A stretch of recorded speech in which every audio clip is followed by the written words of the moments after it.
सरपंच थोडं बोला या गावातल्या विकासाबद्दल, साफसफाईबद्दल काय केलं तुम्ही ते? आज आमच्या गावामध्ये स्वच्छतेबद्दल जनजागृती निर्माण झाली आहे. हा तरुण वर्ग हा स्वच्छतेकडे वळला आहे आणि या तरुण वर्गानं मनावर घेतलं तर काही होऊ शकतं. आज या तरुण वर्गानं शाळेपुढील जिल्हा परिषद भानखेडा शाळेपुढील स्वच्छता एकदम मनावर घेऊन साफसफाई केली आहे आणि शाळेपुढील जे पटांगण होतं ते एकदम नंबर 1 केलं आहे. तसं या तरुण मुलांनी जर मनावर घेतलं तर गावाचं स्वच्छता होऊ शकते, गाव नंबर 1ला येऊ शकते. या तरुण मंडळाचे मी खूप खूप आभारी आहे. याचे धन्यवाद मानव तेवढे थोडे आहेत. त्यांनी आणि म्हणणं आणि लगेच कामाला लागणं असं केलंय. हे आमच्या गावचे माजी सरपंच इस्ना बापू थोडं काही बोला बोला थोडं. स्वच्छता करणं चांगली गोष्ट आहे. हे सगळ्या लेकरांना हातात धरलं, चांगलं काम केलं, त्याचा मी आभारी मानतो. ठीक आहे. बोला महाराज, काय 2 शब्द थोडे. ते स्वच्छता अभियानांतर्गत जे गावचा विकास करत असते तर गावची अगोदर स्वच्छता लागत असते, त्याच्यानंतरच गावचा स्वच्छता अभियानाने नंबर लागत असते. मुंबई पोलीस राहुल थोडंसं. स्वच्छताविषयी बोलायचं म्हणलं तर स्वच्छ गावापासून एखादी गोष्ट आपण सुरुवात केली तर ती पार दिल्लीपर्यंत जाऊ शकते.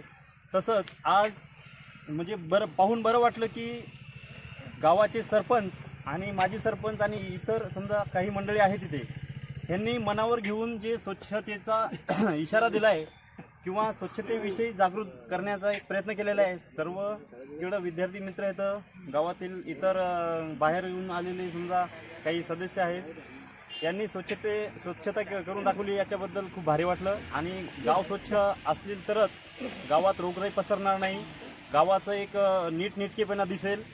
याबद्दल सरपंच नाही तर सगळ्यांचंच असं काम कर्तव्य असतं की गावात स्वच्छता राखावी. बस. हे तरुण मित्रमंडळ यांचं सगळ्यांचा आभार.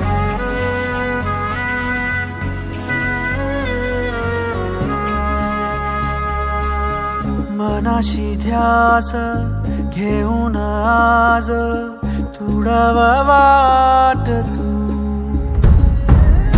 झोकून देर तुझा तू सार तुडावा वाट तू. धगधगता श्वास आता बेभान पेटू दे, पडू दे पाऊल पुढं, सधी काट पाया खाली लाख येळा येऊ दे, पडू दे पाऊल पुढं. मोठी लढाई र लढू मातीसाठी र गड्या, मनगटाच जोर लावून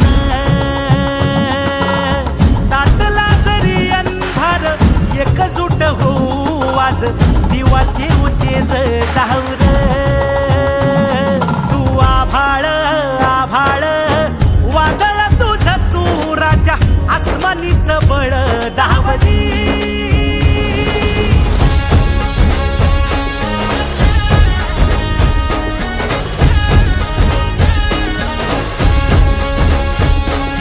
तुझा बार भावार कणा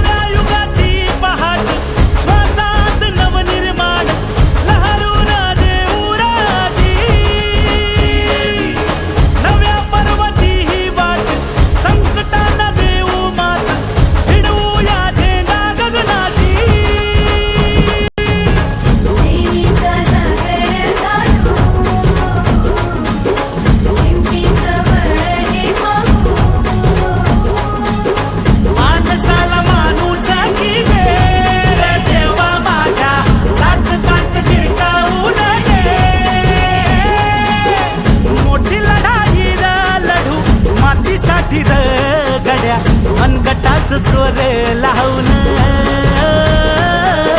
दाटला जरी अंधार एकजूट होऊ आज दिवा देऊ तेज धावलं.